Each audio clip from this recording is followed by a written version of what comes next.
जय जगन्नाथ। सिंह राशि स्वामी सूर्य साहसी राशि आउ सर्वदा अनुकूल परिस्थिति रे कौन करिया को पड़े सीट से जानी था। तो ये देखिए सिंह राशि गोचर सिंह राशि जो ग्रह मान कर द्वारा एवं अवस्थित ग्रह मान द्वारा केमिति कटिब आप डिसेम्बर मास देखो प्रथम हाउस रे केतु द्वितीय हाउस रे धनर घरे बुधदेव स्वामी अनुसार अच्छा यदि आम देखा यही डिसेम्बर मास स्वास्थ्य प्रति सिंह राशि सिंह राशि व्यक्ति विशेष मानकर यत्न नवा निहाती आवश्यक। केतु लग्न अच्छा तो केतु लग्न रही आपन को स्पॉन्डिलाइटिस जनित प्रॉब्लम जेहेतु सूर्य राशि अच्छा यहाँ सूर्य राशि निहाती भाव में आपने जानी सिंह राशि सब जानते स्ट्रांगली किसी गोटे कम करने आगे चलती बहुत से कर्मठ होता है। तो किंतु जो केतु जो लग्न में बसिले सी कौन कहले सब तो एक घरिया कर रखिए माने एका एका कर रखिए कि सूर्य राशि जेहेतु अच्छे तो टी गड़बड़ हम तो सहीटा कौन हो स्वास्थ्य को आपन को ध्यान देवा पड़ो। सेकेंड हाउस देखिए परिवार घर कथा कह धन घर कथा जो कह तो धनर स्वामी बुध बस थर्ड हाउस रे तो सेकेंड धनर भाव देखिए 1 ରୁ 10 तारीख जाए आप ठीक ठाक रही 10 पर एतटा खास नहीं आप मसरे धन जनित बहुत किसी खर्च सामना करने को पड़ पारे धन व्यय हो पारे आय अनुसार व्यय द्विगुणित हो पारे। सेपरी आम देखा कम्युनिकेशन भाव में आपंकर ये आम गोटे देखु शुक्रंकर जेहेतु स्वामी ग्रह शुक्र अच्छा थर्ड हाउस बुध ये अच्छा तो ये आपंकर कम्युनिकेशन बहुत बढ़िया रहे बहुत भल भल लोकों साथ मिसवे आप देखिए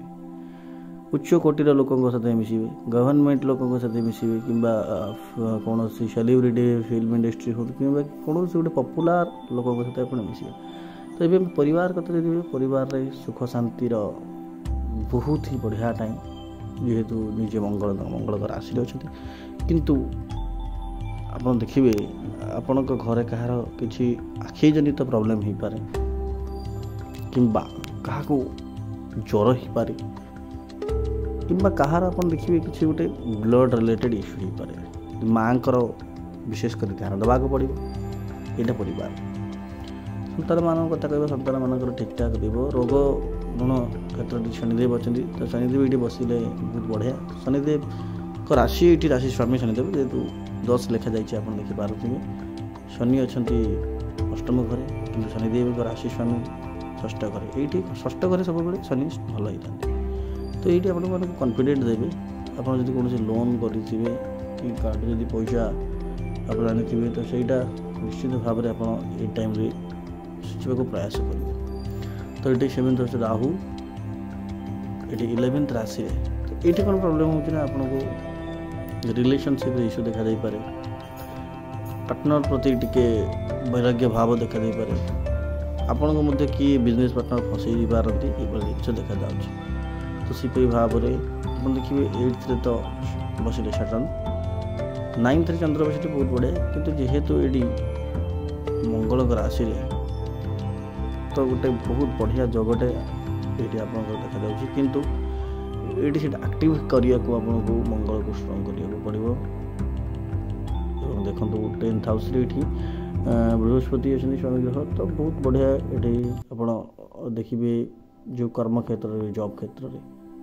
तो ओवरऑल डिसेम्बर एवरेज आपंकर